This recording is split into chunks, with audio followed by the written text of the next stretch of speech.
ദൃശ്യം 3 directed by Jeethu Joseph. ഈ cinema കണ്ടിറങ്ങിയ ശേഷം ആദ്യം തോന്നുക ഇതൊരു സസ്പെൻസ് സിനിമയാണോ അല്ലെങ്കിൽ കുറ്റബോധം കാരണം കുടുംബം പതിയെ ഉള്ളിൽ നിന്ന് തകരുന്ന കഥയാണോ എന്ന ചോദ്യമായിരിക്കും. ഈ തവണ സിനിമ ഇൻവെസ്റ്റിഗേഷനേക്കാൾ കൂടുതൽ എക്സ്പ്ലോർ ചെയ്യുന്നത് കുറ്റബോധം കൊണ്ട് ജീവിക്കുന്ന മനുഷ്യരുടെ മുഖങ്ങളെയാണ്.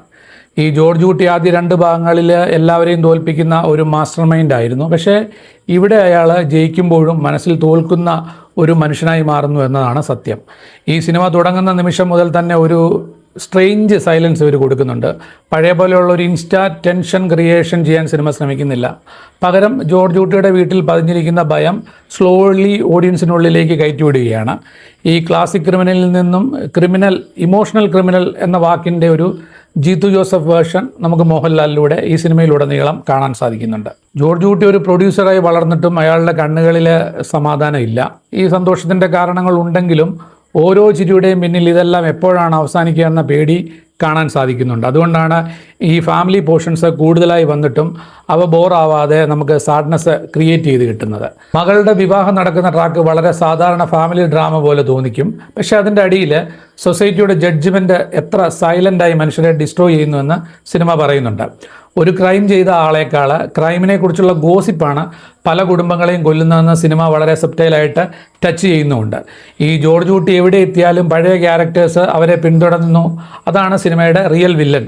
ശരിക്കും പോലീസല്ല, ഇൻവെസ്റ്റിഗേഷൻ അല്ല, മറക്കാൻ സമ്മതിക്കാത്ത സമൂഹമാണ് എന്ന് ഈ സിനിമ അടിവരയിടുന്നുണ്ട്.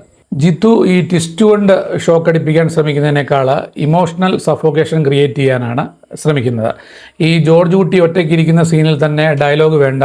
ഈ ലാലിൻ്റെ കണ്ണിൻ്റെ ചെറിയ ചലനം മാത്രം മതി ക്യാരക്ടറിൻ്റെ എക്സോഷൻ നമുക്ക് ഫീൽ ചെയ്യാൻ. അതുപോലെ തന്നെ ഇവിടെ ഹീറോയിസം കാണിക്കുന്നില്ല, സർവൈവലാണ് അവർ കൂടുതലായിട്ടും പ്രൊജക്റ്റ് ചെയ്തിരിക്കുന്നത്. ഈ പഴയ ഭാഗങ്ങളിലൊക്കെ ഈ ഓഡിയൻസ് ക്ലാപ്പ് അടിച്ചിരുന്നെങ്കിൽ ഇവിടെ അയാൾക്ക് വേണ്ടി സൈലൻസ് ഫീൽ ചെയ്യുന്നുണ്ട്. കാരണം ക്രിമിനൽ മാസ്റ്റർ മൈൻഡ് അല്ല, ഫാമിലിയെ നോർമൽ ലൈഫിലേക്ക് തിരികെ കൊണ്ടുവരാൻ പറ്റാത്ത അച്ഛനാണ് അദ്ദേഹം. അതാണ് ഈ ഇമോഷണൽ സ്ട്രാറ്റജി എന്ന് പറയുന്നത്. ലാലേട്ടൻ ചില സീൻസിലൊന്നും പറയാതെ തന്നെ ഹെവി പെയിൻ കൺവേ ചെയ്യുന്നുണ്ട്. സതീഷ് കുറുപ്പാണ് ക്യാമറ കൈകാര്യം ചെയ്തിരിക്കുന്നത്. നൈറ്റ് വിഷ്വൽസും തൊടുപുഴയുടെ ഭംഗിയുള്ള ഫ്രെയിംസും ഒക്കെ ചേർന്ന് സിനിമയ്ക്ക് ഒരു കോൾഡ് അറ്റ്മോസ്ഫിയർ നൽകുന്നുണ്ട്. പ്രത്യേകിച്ച് രാത്രിയിലെ ഈ സീൻസ് എല്ലാം കാണുമ്പോൾ ഈ കുടുംബം ഡേ ലൈറ്റിൽ പോലും ഇരുട്ടിനുള്ളിൽ ജീവിച്ചിരുന്നു എന്ന് തോന്നിയാലും തെറ്റില്ല. ഈ ട്വിസ്റ്റ് ബേസ്ഡ് ത്രില്ലറായി കാണാൻ പോയാൽ ചിലപ്പോൾ ഡിസപ്പോയിൻറ്റഡ് ആവാം. ഒരു ക്രൈം വർഷങ്ങൾ കഴിഞ്ഞാലും ഒരു കുടുംബത്തെ വിട്ടൊഴിയുന്നില്ല എന്ന ഇമോഷണലായി കാണാൻ ശ്രമിച്ചാൽ സിനിമ കണക്റ്റ് ആവും. ദൃശ്യം 3 പറയുന്നത് പെർഫെക്റ്റ് ക്രൈമിൻ്റെ കഥയല്ല, ക്രൈം കഴിഞ്ഞിട്ടും നോർമലായി ജീവിക്കാൻ കഴിയാത്ത മനുഷ്യരുടെ കഥയാണ്. തിയേറ്ററിൽ കാണാവുന്ന സിനിമ.